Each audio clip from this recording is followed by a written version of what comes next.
Watch this.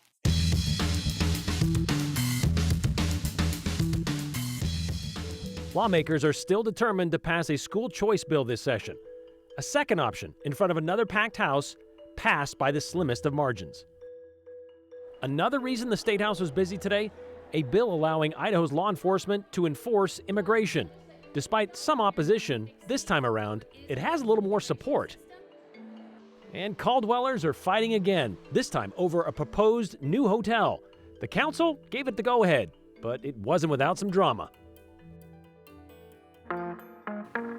It might just be a race to the finish line, a case of which school choice, tax credit, or grant bill can advance fastest and first. Idaho already has school choice. Parents can send their kids to any school they choose. The micro school down the street, the public school across town, or the private school in the next county. The question is whether public money should pay, at least in part, for those parental choices. Your neighborhood public school is already covered constitutionally with tax dollars. But travel to a distant charter school or tuition to that Catholic school, right now, those are not. Over the last 5 years, we've seen a push to change that policy in Idaho. And this session, we have two competing bills who seem to be contending for the chance to do that.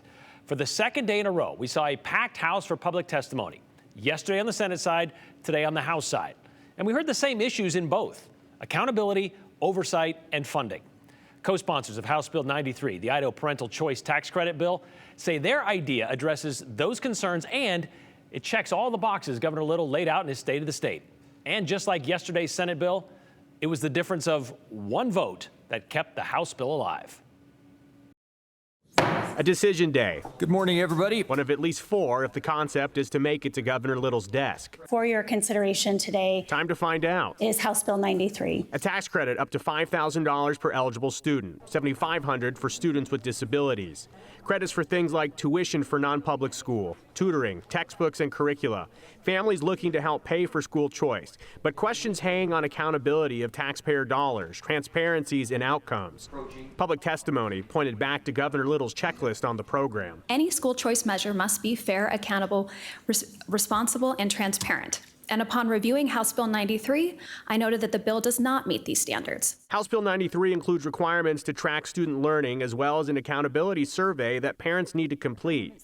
But some, like Representative Britt Raybould, question if the agency outlined in the legislation, the Tax Commission, are the correct auditors. The accountability survey simply exists within the bill. There is no action that the legislature or the Tax Commission is directed to take based on the information that is provided within that survey. The lack of direction as it relates to that survey raises serious questions for me as to how that particular tool can function as a source of accountability for us. Questions about curriculum, too. The bill leaves it up to parents, only requiring the education environment, at minimum, must include English, language arts, mathematics, science, and social studies. I went through the Common Core wars in the House Education Committee to make sure we had the Idaho Core standards. We have no standards here. Concerns that resources could be diverted away from public schools. At the end of the day, our job is to morally, ethically, and constitutionally to support and protect the public school system, not lay the groundwork for financially destroying it. But a pushback point. Families looking for a traditional experience should choose public schools. We're trying to do something different, so we don't want to do the same things. We don't want to have those same accountability measures that frankly have not panned out for us. If we look at our school results from reading in 3rd grade or 8th grade, we are not doing well. Echoed by a parent who moved his family to Idaho. We feel it's important for our kids to have the best opportunity that we can find for them. Chairman Cannon. Yes. Finally, a vote, one that came down to a single tally margin. Motion has passed by an 8-7 vote.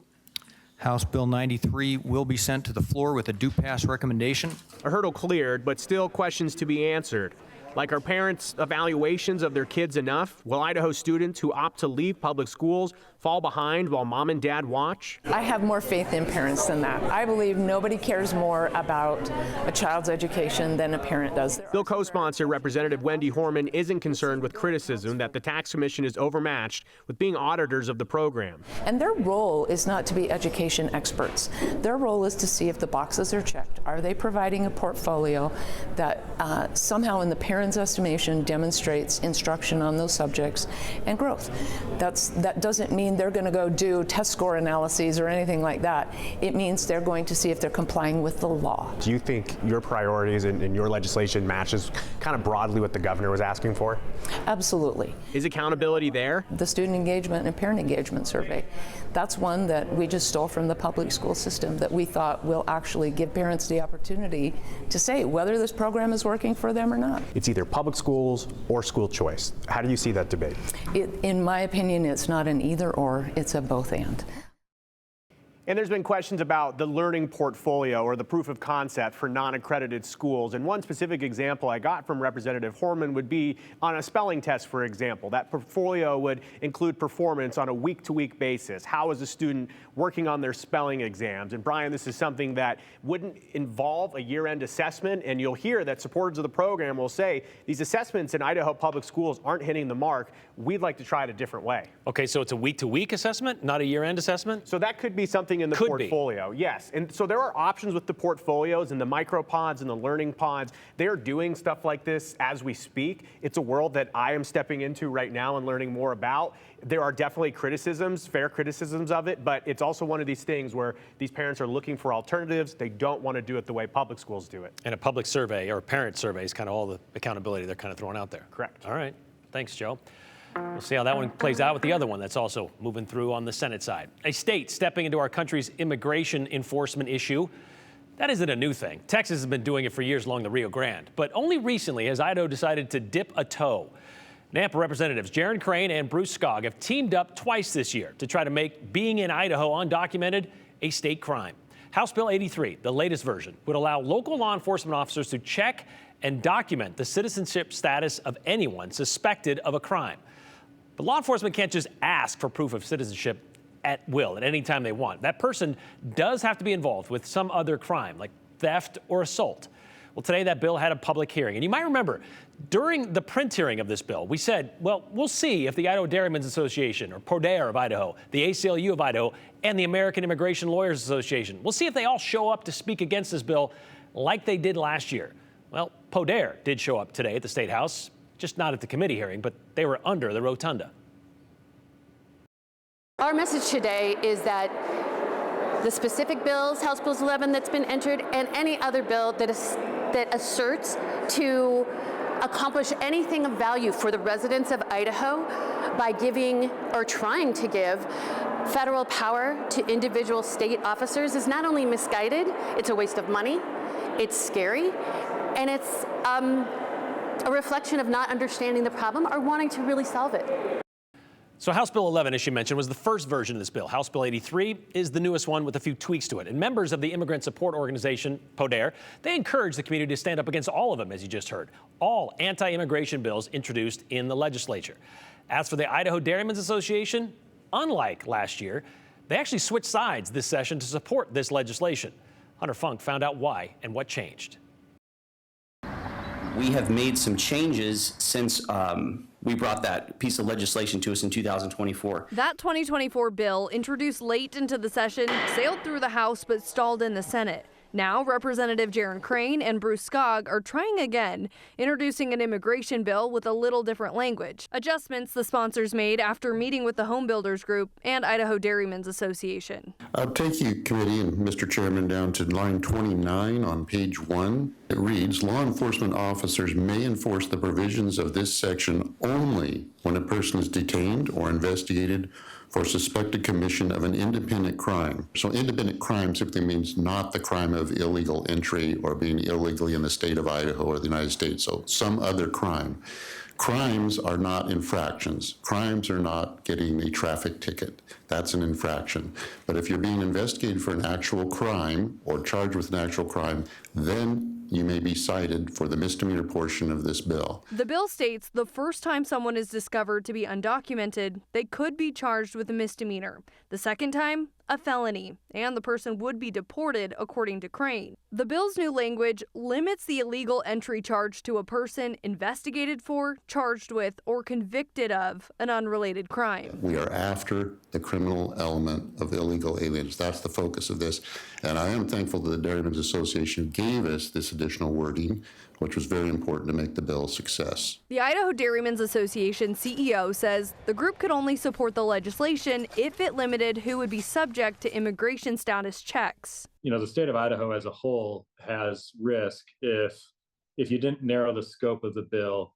There's risk for, you know, Idaho's rural economies and especially our agricultural economies. And you also have industries like home building and, you know, service and hospitality industries that would also be very much impacted without a more narrow approach to this. Now, Narrabout says it's not a perfect bill, but one that represents a compromise. We're not completely comfortable. There's still some things that we would like to see changed in the legislation, but honestly, there was enough modifications that we can get behind it and support it. He also agrees with legislators, saying the nation needs more security at the border, but he hopes the conversation can change from enforcement to reform, including clear paths to entry for workers his industry relies on. So that we create some additional legal pathways so that sectors of the economy that don't have access to visa programs would be able to have access to a visa program in the future. The Idaho Dairymen's Association and 2 other people testified in favor of the bill. The only pushback came from Representative Todd Achilles,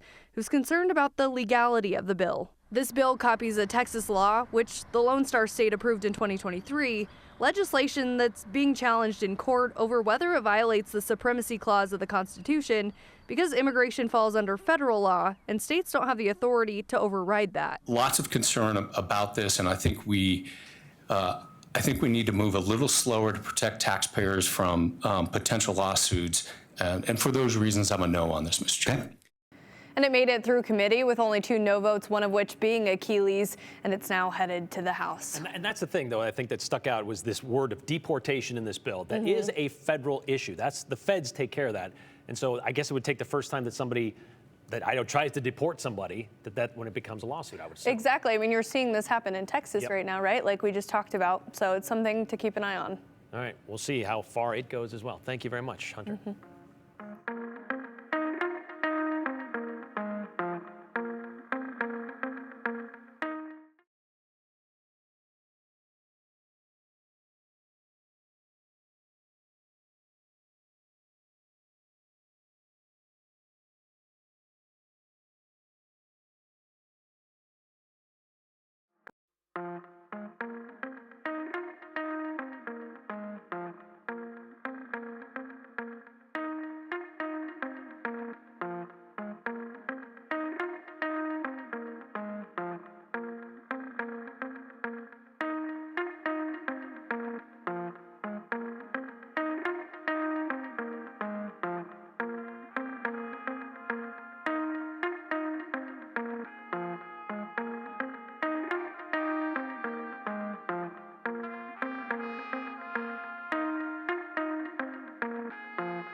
You know, when a city adds a hotel to its landscape, it's usually a sign of economic growth and usually a good thing.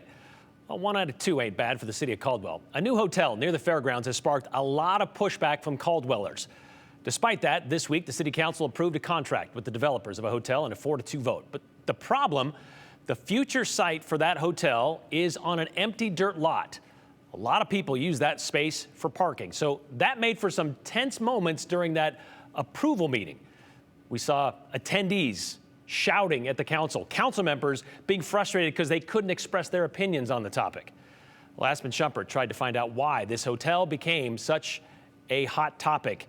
We've been talking about it for several weeks. Since this thing has been discussed, it's kind of been going back and forth. But Monday night, it was a very different council meeting than most of these people have ever experienced in Caldwell. And we're going to get to that story in just a second when we come back.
I think we got the gremlins figured out, but here's the short of this. There's an empty lot in Caldwell next to the fairgrounds that they want to build a hotel. People in Caldwell want to use that place for parking like they always have, so it's a hot topic. Here's Aspen Shumpert.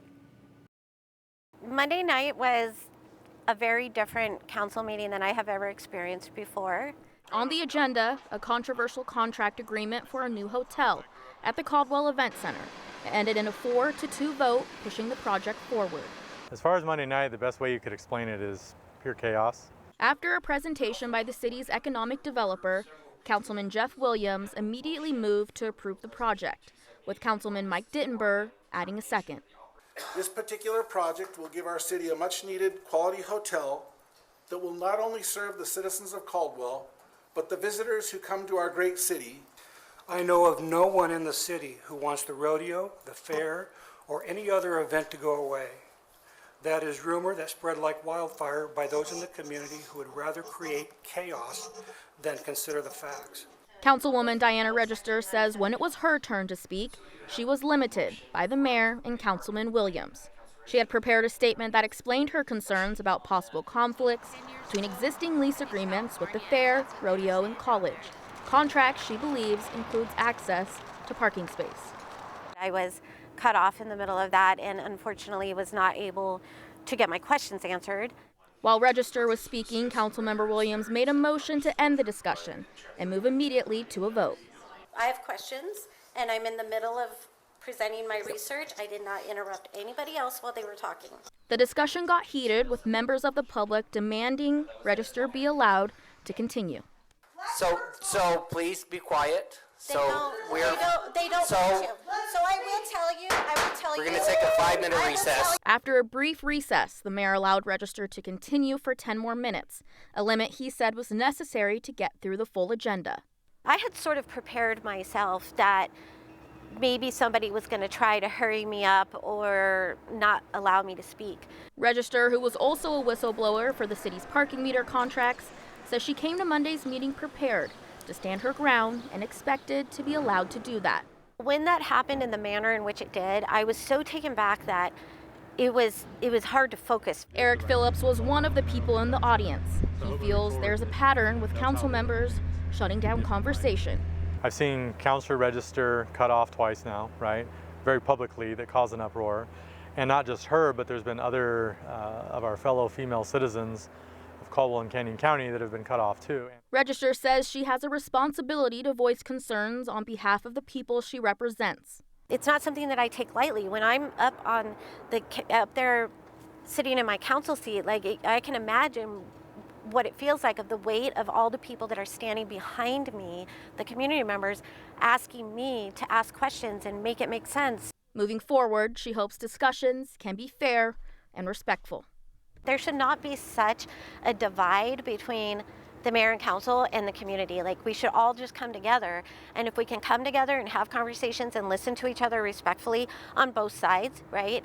And kind of temper some of the anger that went on about the parking meters and heal this community, we could get amazing things done. But Now, I spoke to Register, and she said she hasn't heard from the mayor or fellow council members since that went down on Monday. I was able to reach Councilmember Williams and ask him why he decided to immediately take it to a vote. And he said after the conversation with the city attorney, asking Register to handle this in a different meeting, like a workshop, he felt he needed to push it forward. Brian, I also got the statement from the mayor just minutes before our show, which doesn't really address some of the tension in the room, but does say in a statement they're working with all the parties involved to try and figure out the parking issues. Yeah, it doesn't mention the tension at all. It just says many of those questions revolve around misinformation and false narratives, but basically explaining what you just did. So, all right. Thank you very much, Aspen. Well, Idaho was the first state to do it, ban trans athletes from competing in sports. And while the legality of that law is still being decided in court, today it was backed up by an executive order from President Donald Trump. On the same day, the Boise State volleyball team's legislative honor for forfeiting games moves to the Idaho State House. Here's Audrey Tackett with those stories and a few others you need to know about in today's 411.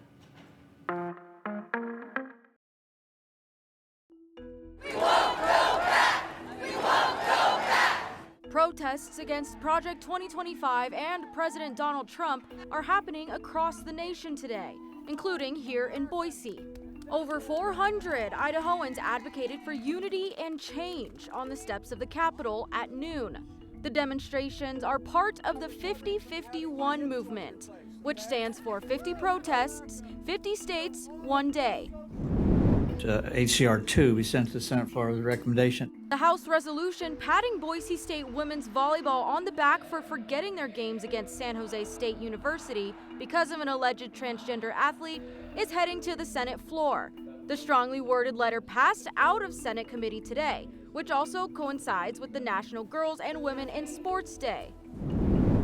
And the same day, President Trump signed an executive order banning transgender women and girls from competing in female sports. Coincidence? We think not. The quote, "No men in women's sports" executive order rolls back Biden-era Title IX guidance and will require schools to restrict sports participation based on sex assigned at birth. To protect the lives of preborn children equally under Idaho's criminal and civil laws, just as we protect the lives of born individuals. There were 2 bills regarding reproductive rights this week. Today, a bill was introduced to make a preborn child have the same rights as a person. It now awaits a hearing. Then, yesterday, a bill was introduced to classify 2 medications used for abortions as controlled substances. Lawmakers in favor say moving the drugs to Schedule 4 classifications would help provide more oversight to prevent the pills from being abused. That bill is also waiting for a full hearing. And the OSHA requirements do require that employees wear masks in certain situations. And so it kind of puts the employer at odds with the legislation with the federal government. Which is why the Medical Freedom Act bill was sent back to the 14th Order for amendments. Senate Bill 1023 changes Idaho code to prohibit medical mandates, requiring vaccines or masks. But lawmakers are worried this would affect regular business operations, so the bill didn't move forward. Over to the Oregon legislature, a Republican representative from Malheur County introduced a bill yesterday to study Greater Idaho. Remember, that is expanding Idaho's border into eastern Oregon because people in eastern Oregon relate to Idaho more. The bill only creates a state task force to explore the border shift, not to actually shift it. If shifting the border ever did get passed, it would have to be approved by Congress. So there's a long way to go. And that's the 411 on the 208. I'm Audrielle Tackett.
All right, let's get to your comments. Short moments here for today. This one from Devora in Nampa. Radical idea regarding school choice funding. How about fully funding our public schools and see if our educational outcomes improve? If no improvement, well, then we can consider alternatives. Those who are in favor of school choice say we've been doing that for years and we haven't seen them. But yes, we are not fully funding education in Idaho. House Bill 93, an open checkbook with no minimum standards being pushed by no Idahoans, but by those that think they are Idahoans. Why aren't real Idahoans being heard on this? And this one as well. How much are these two bills going to cost to administer, which will reduce total dollars for the state budget if needed? You know what? We're going to get into this tomorrow. We'll talk about this tomorrow, so stay tuned. We'll see you then. Continue with us and watch free now on the KTVB Plus app everywhere you stream.